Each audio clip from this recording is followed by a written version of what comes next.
we've now been joined by Corey Lajoie, driver of the number 7 Chevrolet for Spire Motorsports. Corey, thanks for joining us. Yeah. Thank you for being a little patient back there in the back as we roll through those questions with Brad. Before we get started with questions here for you, just if you don't mind, give us your thoughts on walking in today. I know this place has always had a special place in your heart, so to speak, but tell us a little bit about how it felt today walking in with all the NASCAR Cup Series haulers and in the official weekend kicking off. Yeah, so I put it on Instagram yesterday, Throwback Thursday. So my wife and I took our engagement photos here in 2018. So I didn't anticipate seeing it in the condition it is currently. It really is something dead that came back to life from the bloodstained gurneys in the, whatever this room, I think it was probably this room that used to be, where, there was some sort of things you can't unsee that were in this place 5 years ago. So, I can't, I don't think we can give credit to Marcus Smith and SMI Group enough to bring this place back to life and for us to hold the All-Star race here. It really is really cool. And because when we were here taking pictures, I figured the next time I see this place, it'd just be a cornfield or something and be ruins. But the fact this place is very much alive and looks like we're going to be here for a long time coming, it makes me excited as a competitor. All right, we're now going to go to questions for Corey. If you have one, raise your hand. I'll work to get to as many as I can. We'll start with Lee, go to Steve, and then up front to Steven. Lee Spencer, catchfreds.com. What compelled you to take your engagement photos here? It took a lot of persuasion, obviously, right? Because, it's got to be moody. It's got to have the right lighting and the whole thing. It's got to fit the look that my wife wanted, and I showed her some old, some cool pictures. It's one thing to go to like a racetrack. That's kind of corny to shoot engagement photos because it's like, it's kind of like going to a racetrack for your graduation photos. But the fact that it was like a rundown, broken down speedway such as North Wilkesboro at that time, it was a bit easier of a pitch than I expected it to be, and we got some really cool pictures that we have framed up on the wall, and so it's pretty cool to come back to the same spots we took pictures at, and we took some pictures up on the roof in Victory Lane as well, so hopefully we can take a couple more pictures on Sunday night. That'd be a pretty special event for sure. How to get in?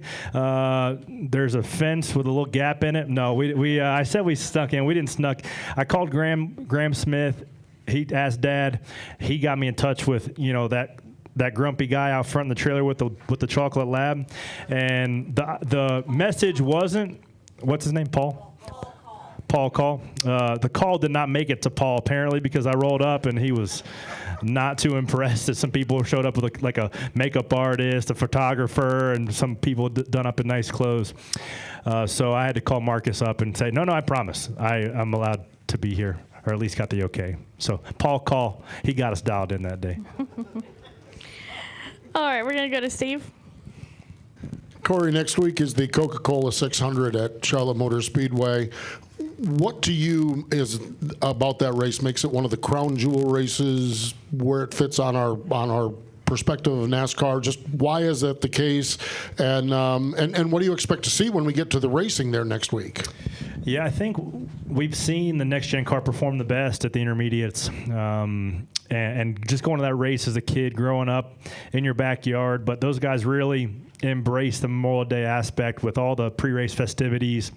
It gives you goosebumps. I've got goosebumps right now just talking about, the Blackhawks flying in and guys rappelling with ropes into the ball field before the race starts. And then you also know as a driver you're going to be locked in for 4.5 hours, and the race transitions from day to night. Your car goes through a lot of balance changes, so it definitely takes every ounce of concentration you have, and you have to have a really solid pit crew night. You have to have a really solid just focus from top to bottom. So yeah, Coke 600 is one of my crown jewels on my list for sure. All right, we're going to go Stephen Wilson, Matt Weaver, up to Stephen up front, and back to Daniel. Steve Wilson, SpeedwayDigest.com. I asked this earlier, and you've talked a little bit about you already being here and its dilapidated state. As you've come in here now and seen it all these years later, first off, what's your first impression of just the changes from you being here?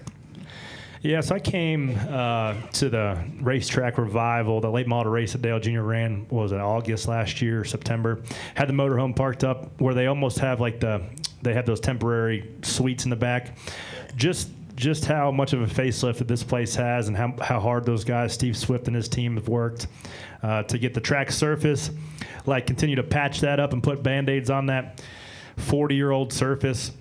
We've been scratching our heads all week to try to figure out what the best setup's going to be to try to get some tire longevity over the 100-lap All-Star Open and then the All-Star race as well. But how clean it is certainly is what I noticed, right? The paint's new. Everything's pretty new except for the 40-year-old asphalt we're racing on. So I think I like that element. But I also am not going to be upset when they dig it up and put a new fresh layer of pavement on this thing so we can really put on a race where you can hammer down and spin some guys and run close together, because I don't think we're going to see super tight racing here over the course of the weekend just because how limited the traction is.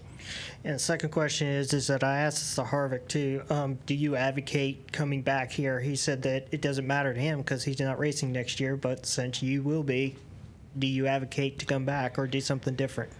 Well, I think so Brad was up here talking about the stale schedule. I think just weaving in some events like this, and I do think there are markets, if you listen to Stacking Pennies, we talk about this a lot. There are a lot of markets that I think we should go to every other year, every 3 years. I'd love to see a Kentucky come back occasionally on the schedule. Love to see a Nashville Fairgrounds when they get that place hopefully up and going. And I don't think that their places, I think there are going to be some traffic concerns on Sunday, but to come back here as a every year All-Star race, I think would be a good setting, but that's way above my pay grade to figure that out. But I love a good short track for sure. All right, Matt. Matt Weaver, Motorsports Tribune. You kind of touched base on the surface. We have not had a cup race on a surface this old in a long, long time, ever probably, yeah. You kind of articulated a little bit of how that could affect the racing. This much fall off, maybe a lack of shifting, maybe it gets rid of some of the aero woes we've had on short tracks.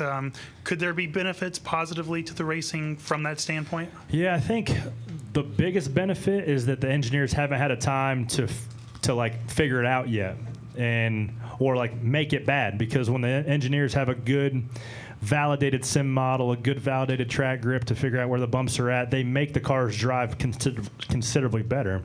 So then the gap between the comers and goers is a lot more.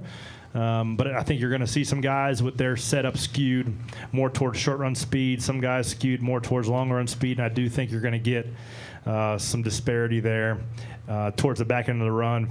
25, 40 laps, somewhere in that window, you're going to see guys fall off heavy and some guys be able to hang on. But I don't think people anticipate how slow we're going to be going. I mean, we're going to be probably 2 seconds slower than what the super late models were here on a Wednesday night, just because our cars are 1,000 pounds heavier. So a lot of factors are playing in this weekend. So we'll be sliding around, and I bet you we don't even get 50% throttle after 15 laps. So it'll definitely be a challenge.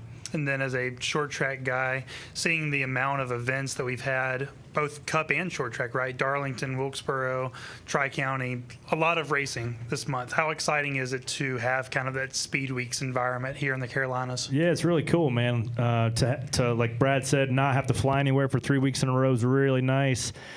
But it's nice to see short track racing being healthy as well as NASCAR being healthy, and the turnout here over the course of the week's been really impressive. So I'm excited to see how amped up fans are. Come today, even it's starting to fill up, and it's only 2 o'clock, 3 o'clock, and Sunday's gonna be a packed house that I'm excited about for sure.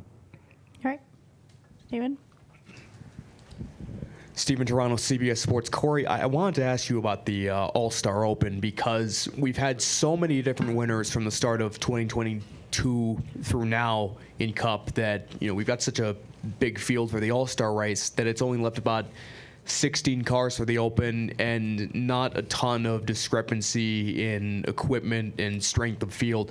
How do you guys feel like you stack up for the All-Star Open?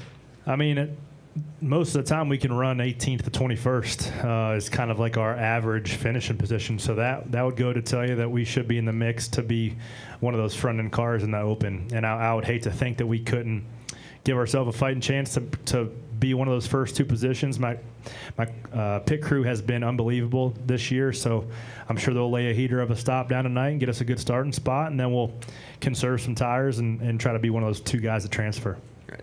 Thanks, Corey. Yeah. All right, we'll take one final question with Daniel McFadden here in the back. Dale McFadden, FrenchRich.com. In 2 weeks, we go back to Gateway for the second time. I was wondering, what was your takeaway from how that track handled last year, and what do you expect from round two? It's a odd place. Something happened.